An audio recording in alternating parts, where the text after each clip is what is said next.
Welcome back to Torah in 10. What's the life-changing idea from Rabbi Sacks this week? There are no fast tracks. Lasting achievement takes time.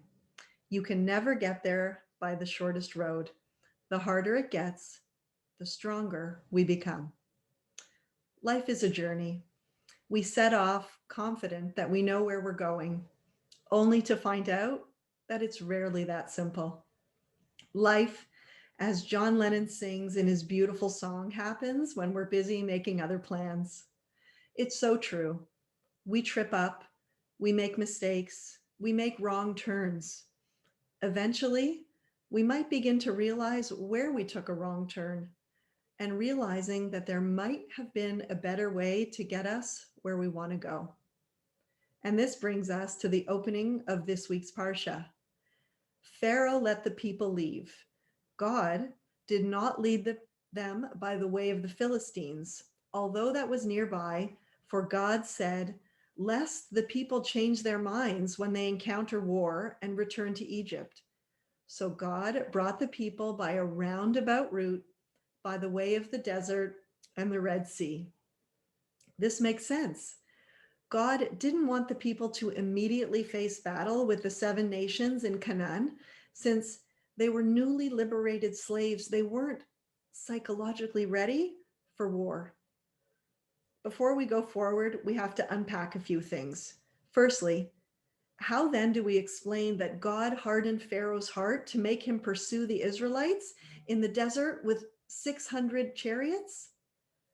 This was so frightening to the Israelites that they cried out, it would have been better to be slaves in Egypt than to die in the desert. Why would God cause Pharaoh to chase the Israelites if he didn't want them to think about going back? Secondly, the Israelites did have to go to war shortly after the splitting of the sea when they had to face and fight Amalek on their own without divine assistance, and they expressed no fear. Rabbi Sacks says, it seems that the roundabout route that God led the Israelites was not to prevent them from their wanting to return, but rather to prevent their being able to return. Leading them miraculously through the Red Sea was like the famous story of General Cortez, who, as they reached the shores before the Battle of the Aztecs, turned around and burned his boats, making retreat impossible. Whatever their doubts and fears, the Israelites had no real choice. They had to continue onwards, even if their journey took them 40 years to reach their destination. Golda Meir has a famous quote which is relevant to our discussion. She says, "We Jews have a secret weapon in our struggle with the Arabs. We have nowhere else to go." We learned an important lesson in their journey. There are no shortcuts. Lasting achievement takes time. But do we take the time? We've all heard them. The get-rich-quick scams, they never pan out. Or people win big and then they lose big right after. When we try to take a shortcut, we find ourselves tripping up on the journey. We have no shortages today of books, videos, and programs promising a fast track to almost anything, from weight loss to riches to success and fame. But science is catching up to Torah. It takes, according to Anders Ericsson, 10,000 hours of practice to achieve greatness in many fields.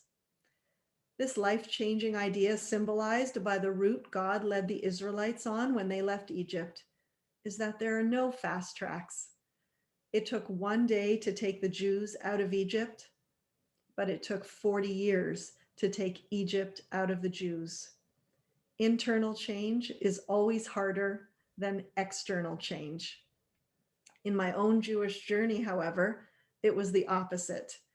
Years ago, when I wasn't yet keeping Shabbos or keeping kosher or dressing modestly, I remember speaking to a Shomer Shabbos friend on the phone, and she said to me, "Jody, you're the frommest person I know. If I never saw you and just spoke to you over the phone, I would think you're completely religious." For me, internally, I was ready to keep more mitzvahs, but it took my body a long time to catch up. Better to know, says Rabbi Sacks, that the short way is long and the long way is short, meaning taking shortcuts in life may seem to get us where we want to go quicker, but in the end, they take much longer. The Talmud tells a story of Rabbi Yoshua ben Hananiah, who asked a young man sitting at a crossroad, "Which way is it to town?" And the young man pointed to one of the paths and said, "This way is short but long. The other way is long but short." Rabbi Yoshua ben Hananiah took the first path, quickly arriving at the town, but it was blocked by gardens and orchards. He then returned to the young man and said, "Didn't you tell me this path is short?" "I did," said the young man, "but I also warned you that it was long. Better to take the long road that eventually gets you to your destination than the short one that doesn't, even though it may appear that it does." We need to know that our journeys in life are long. The work is hard. There may be setbacks and wrong turns. To get through them, we will need grit, resilience, stamina, and persistence. We will need to rely on the advice of mentors and the encouragement of friends to guide us. But the journey is exhilarating, and there is no other way. The harder it gets, the stronger we become.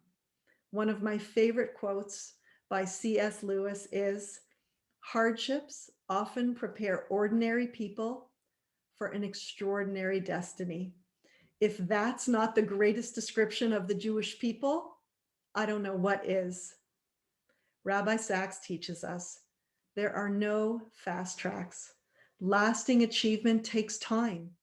You can never get there by taking the shortest road. The harder it gets, the stronger we become.